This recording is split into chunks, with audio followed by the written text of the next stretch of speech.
जवळ. मी कीर्ती चंद्रशेखर दळवी आहे. मी हुबळीवरून आले.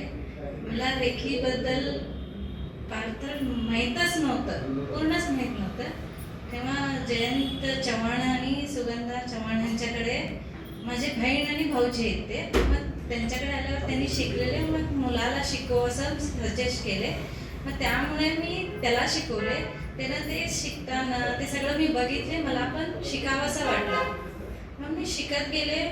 माझ्या घरातले प्रॉब्लेम स्वतः मी आणि मिस्टर आणि मुलगा माझा संपूर्ण असं चेंज होत गेलं. घरातलं वातावरण सगळंच.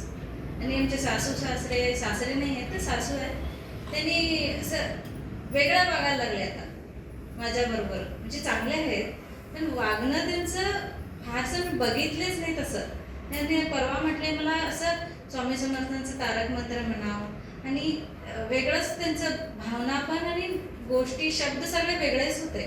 मग मी म्हटलं हे सगळं हे अग्निहोत्रमधनं हे सगळं त्यांचं प्रभाव दिसायला लागलाय मला.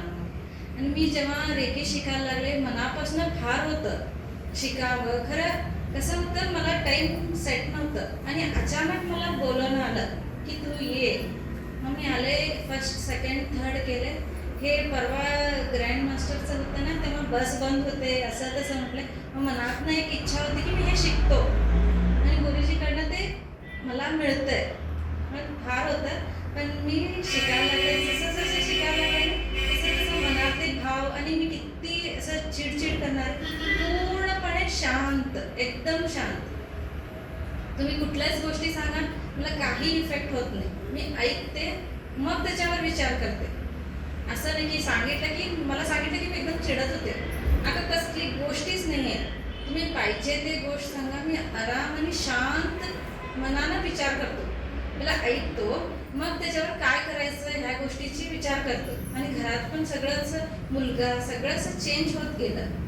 हे सगळं रेखीमुळे झालेलं आहे आणि मला की नाही लई खुश आहे, आनंद वाटतं. हे गोष्टी मी शिकलो, मी काहीतरी अचीव केले. म्हणजे हाऊसवाईफ आहे मी, घरातलं तेवढंच करत होते आणि मी कपडे असं शिवते. पण मला काहीतरी वेगळं माझ्या मनामध्ये वेगळं काहीतरी करायचं होतं. मग ते रेखीमुळे मी काहीतरी साधना केली. मग मला काहीतरी चांगलं शिकायला मिळालं. हे लई आनंद वाटतंय मला. तुमच्या मुलाबद्दल सांगा. हा, माझा मुलगा ओम चंद्रशेखर दळवी, तो 3rd आय कोर्स केलाय. त्यानं जसं करायला लागला नाही त्याचं शिक्षणात फार 40% घेणारा मुलगा 62% घेतोय. आणि त्याला पण फार राग. तुम्ही कुठलीच गोष्टी सांगा राग करणारा, तो ऐकणारा नाही. पूर्ण ऐकत नव्हता, मग चिडणारा कुठल्याच गोष्टीला. मग ते इथं क्लासमध्ये घातल्यावर गुरुजीकडनं दीक्षा घेऊन त्यांना अग्निहोत्र करते, मोबाईल धरत नाही. मग आणि त्याचे सकाळी उठायचंच टायमिंगच फार आणि उठतानाच चिडचिड करत उठणार. आता तसं काही करत नाही. उठतोय आपला अभ्यास करतोय. अग्निहोत्राचं टाईम असलं तर तो अभ्यासात नसला तर अग्निहोत्राचं करतोय. मग नाही म्हटलं मी करून घेते. मग त्याचं असं सगळं एक स्टेप बाय स्टेप हळूच चांगलं खरं चेंज होत गेलं सगळंच. आणि तो आता चिडत नाही, काहीही नाही, एकदम नॉर्मल आपला अभ्यास, आपला खेळ आणि आईवडिलांचा ऐकतोय. गुरुजी तो आता ऐकतोय, चिडत काय नाही आहे. परत त्याच्यातले बदल बघून मला शिकावंसं वाटलं. त्याच्याकडनं मला ते हा शिकलाय, मी शिकायला पाहिजे. आमची घराची परिस्थिती फारसं बरं नाही आहे. का म्हणजे माझे मिस्टर 2 व्हीलर्स मेकॅनिकल आहेत. तर त्यांनी राबल्यावरच आमचं घर चालतं. फायनान्शियली बी प्रॉब्लेम होतं.